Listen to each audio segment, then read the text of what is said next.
శ్రీరామం శ్రీరామం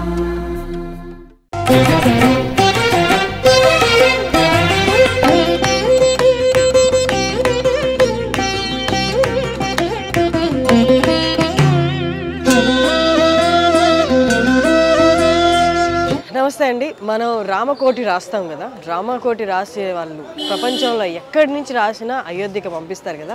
అయోధ్యలో వాళ్ళు అవి ఎక్కడ ఉంచుతారు? రామ మందిరంలో ఉంచుతారా, ఎక్కడ ఉంచుతారు అన్నది చాలామందికి క్వశ్చన్లా ఉంటుంది కదా.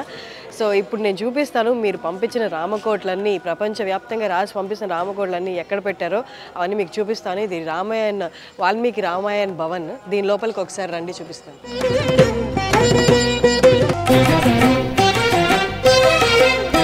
మీరు రాసి పంపిన రామకోటి పుస్తకాలు ఇవన్నీ మీరు ఎంత జాగ్రత్తగా, ఎంత భక్తితో రాసి పంపించారో మీరు అందరూ, అదే భక్తితో వీళ్ళు కూడా సురక్షితంగా మీరు రాసి పంపిన రామకోటి పుస్తకాలని ఇక్కడ భద్రపరిచారనమాట.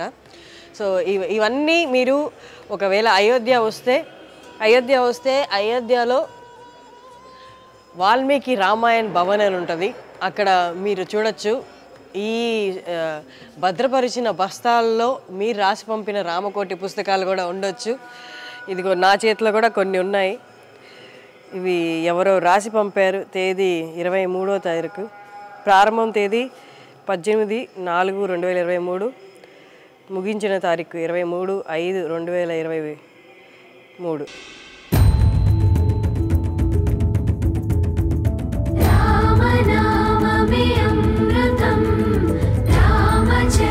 మీరు ఎంతైతే భక్తితో రాసి పంపారో వీళ్ళు కూడా అంతే సురక్షితంగా భక్తితో వీటన్నిటినీ ఇక్కడ పెట్టుంచారు. నా చేతిలో 3 పుస్తకాలే ఉన్నాయి, కానీ వెనక మీరు చూస్తున్నారు కదా, ఈ బస్తాలన్నిట్లో కూడా రామకోటి రాసిన పుస్తకాలు కోట్లే ఉండొచ్చు నాకు తెలిసి. ఈ బస్తాల్లో రామకోటి పుస్తకాలు 1 కోటి పైన ఇక్కడ కనిపిస్తున్నాయి మనకి. ఇవన్నీ మీరు అయోధ్య వస్తే చూడొచ్చు, వాల్మీకి రామాయణ భవన్లో.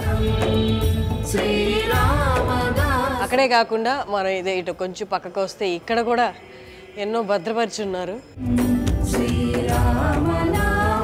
అలాగే ఇక్కడ గోడలు చూస్తే వాల్మీకి రామాయణ భవన్లో ఆ గోడల మీదంతా కూడా మీరు చూడొచ్చు, రామాయణం రాశారనమాట. ఈ పాలరాతి మీద చెక్కించారు.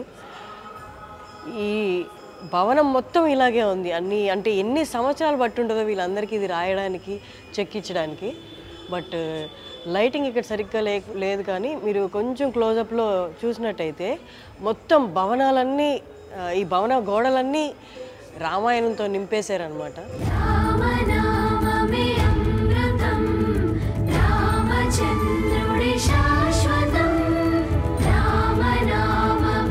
అలాగే ఈ భవనంలో ఎవరు మూర్తి రూపంలో మనకు కనిపిస్తారంటే, మీరు చూస్తున్నట్టు లవాకుశ, మధ్యలో వాల్మీకి గురు.